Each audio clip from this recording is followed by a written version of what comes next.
Hello, everybody. Nice to see you here in the Fab Friday. Quick introduction. My name is Michel Langhammer. I'm a researcher at Helmut Schmidt University.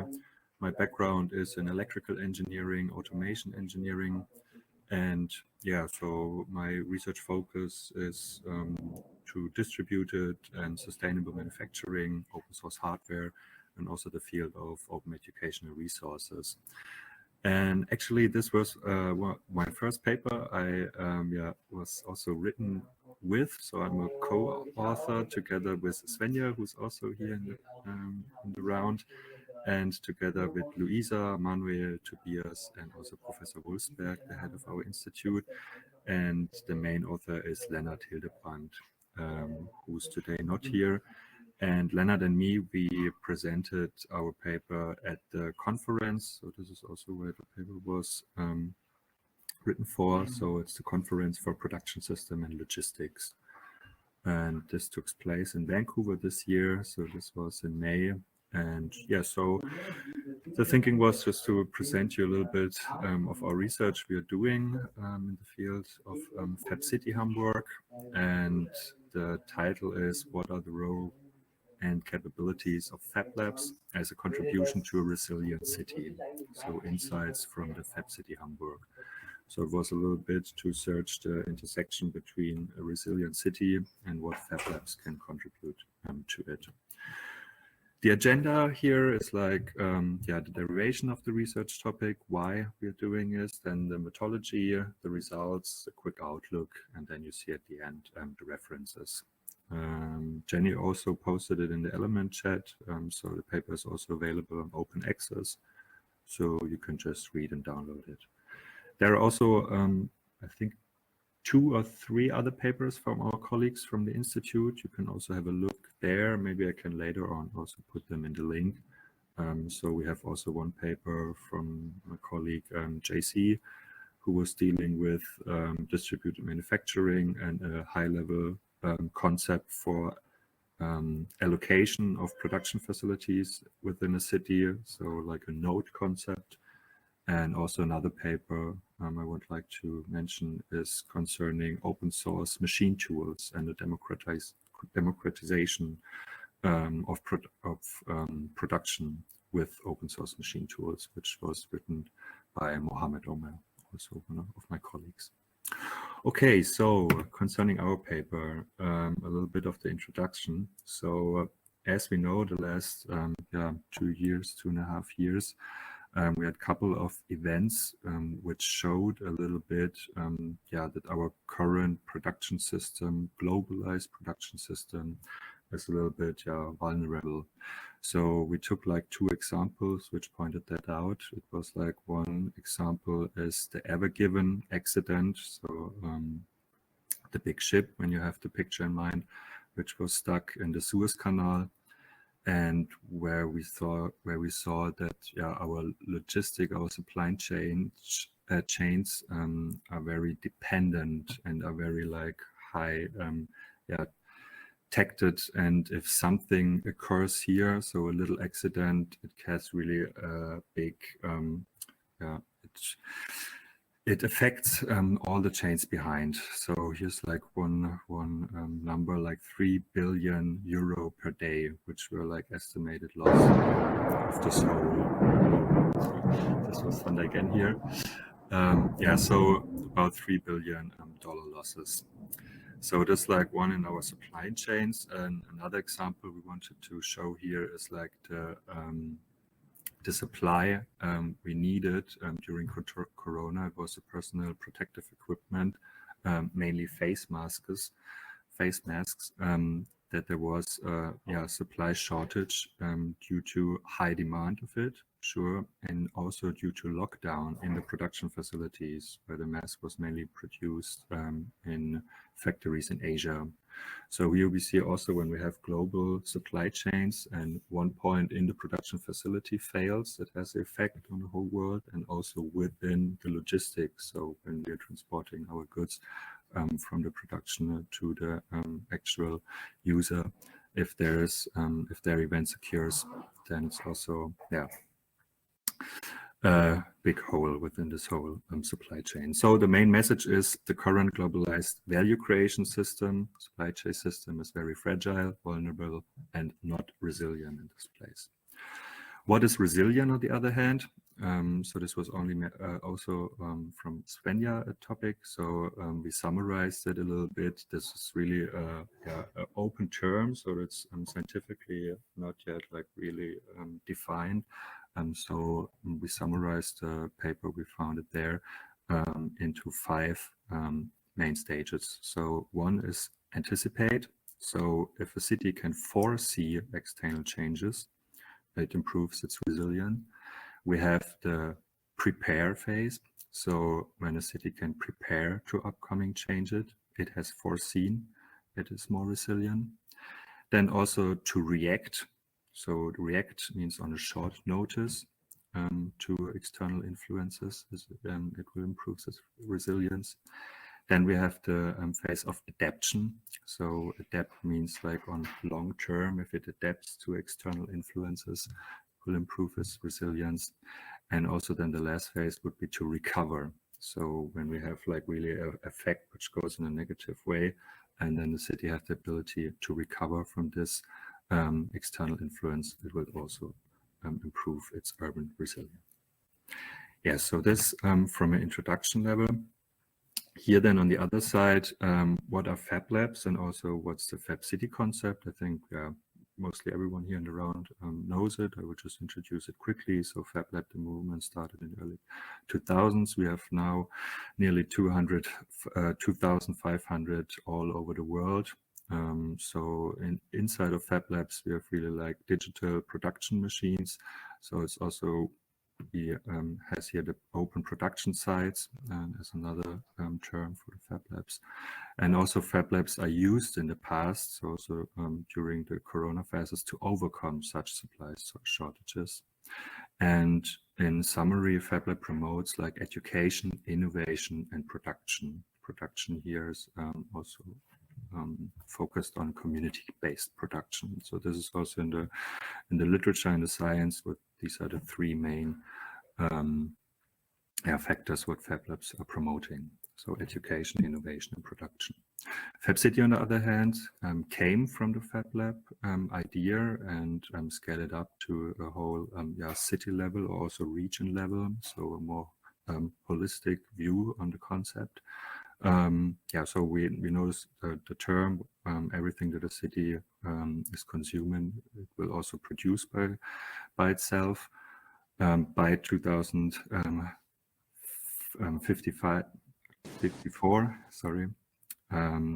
We have now 40 cities already, which are all over the globe. And yeah, so within the cities, there's also the point of distributed production. So where we also build up production capacities. Yeah, and the concept of like circulating data all over the world and producing atoms locally is also in phase with the circular economy concept. So what was our research question here was really the intersection of what urban resilience means and what Fab Labs can offer here. So this was what we were researching. So what was the methodology? We had a database, was like conducting interviews and also participant observation, which was run within Hamburg. So it was like in some 9 Fab Labs, which were observed and interviewed. The Fab Labs were clustered in 3 main clusters. So we had university Fab Labs, so Fab Labs run by university within universities. We have like community Fab Labs, and we have also corporate Fab Labs, so Fab Labs within companies, so Airbus, for example, here in Hamburg.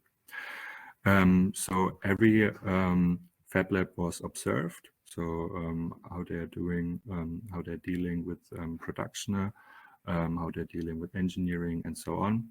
And it was always like one lab manager or one responsible person for the Fab Lab and one maker. So one person who's visiting the Fab Lab was actually like a user of a Fab Lab.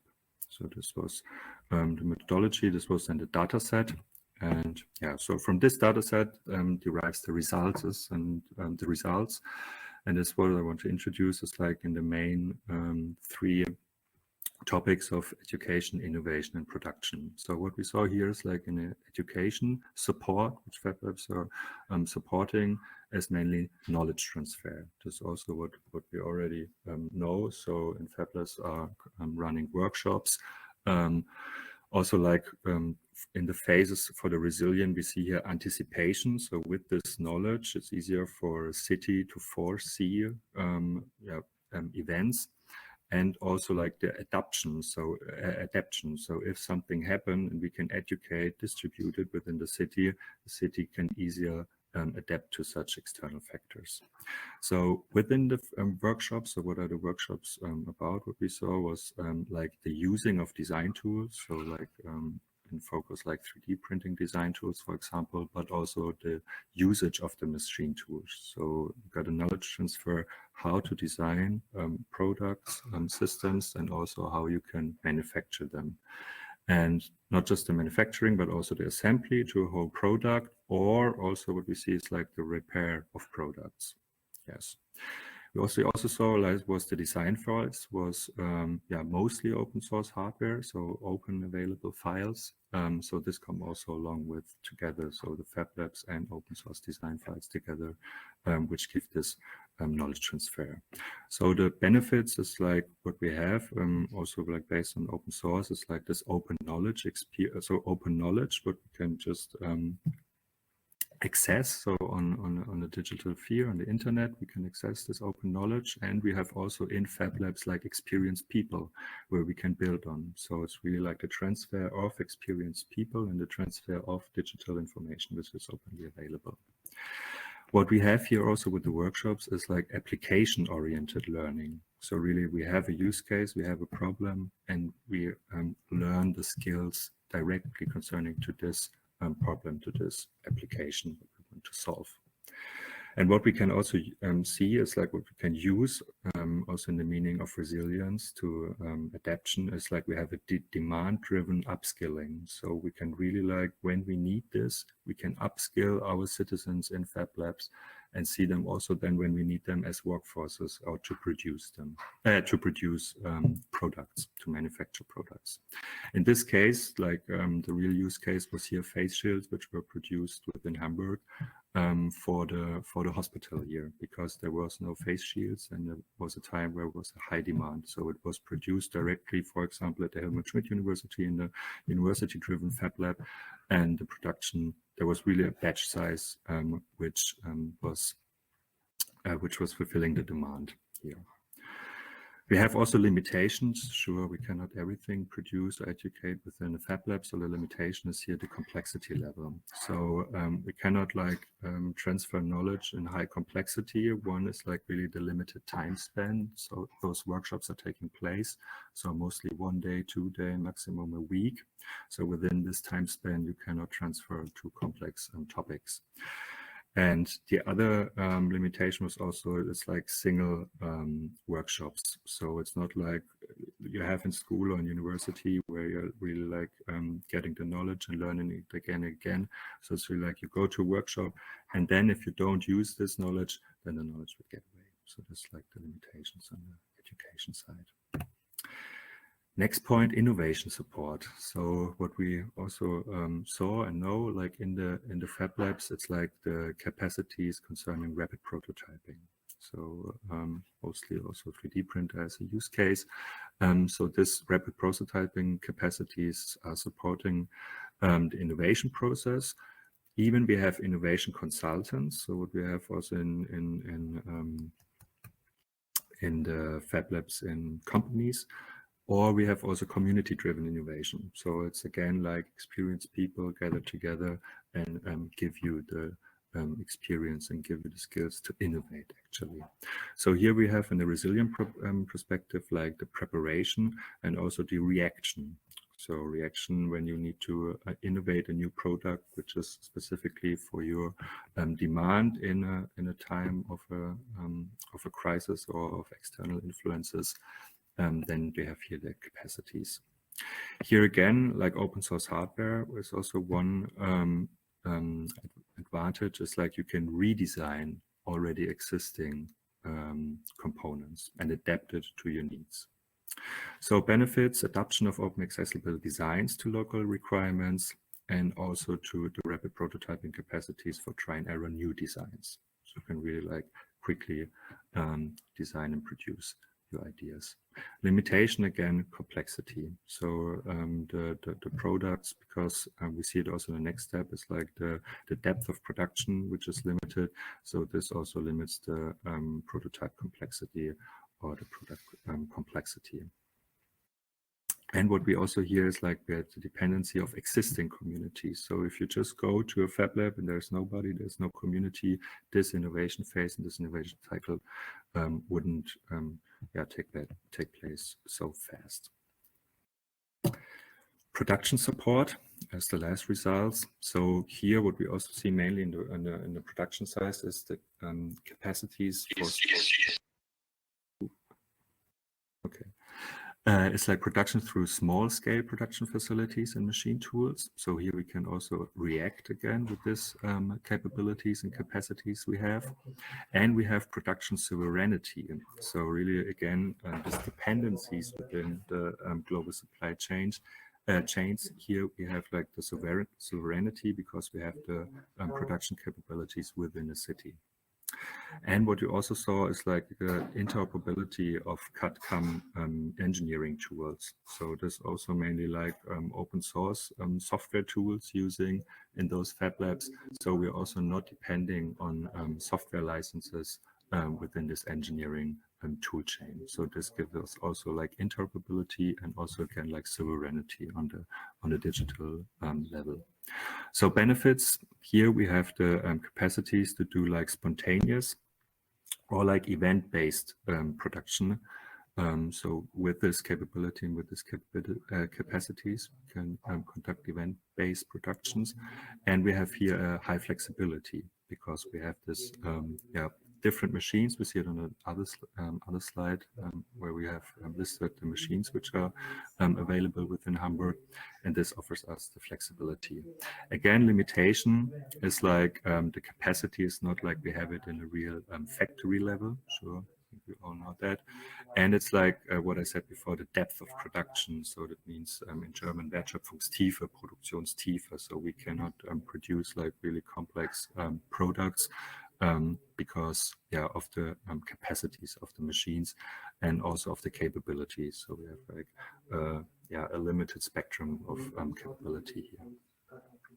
The production quality is also one big issue. So the quality factor of the products which are produced there, there's no standard or there's no validation of this production quality. But in our use case, where we produced the face shields, the face shields were really certified. So it was like certified face shields, so they could really be used by hospitals. Don't ask me which certification, this I have also to ask for. But here it is possible to include a quality or a standardized or a certification process also within Fab Labs. Yes, so this was like a overview of the three main focus points of Fab Labs, overlapped with what urban resilient means. And here, yes, in the next slide, like an overview of the capabilities. So what also the data set that we have mainly focused on the capability, not the capacity. So we didn't gather data of how many machines there are, or what the footprint size of the machine is, or what production size they have. So mainly just on the capability. So we see like the 3D printers as like the most disseminated machine. So this is the order concerning dissemination. The most used machine is the laser cutter. So this was also really the feedback from the lab managers and also from the makers. And so the standard machines, I think all of you know, CNC mills, vinyl cutters. We also had circuit board printer and 3D scanners, which were observed within the Fab Labs.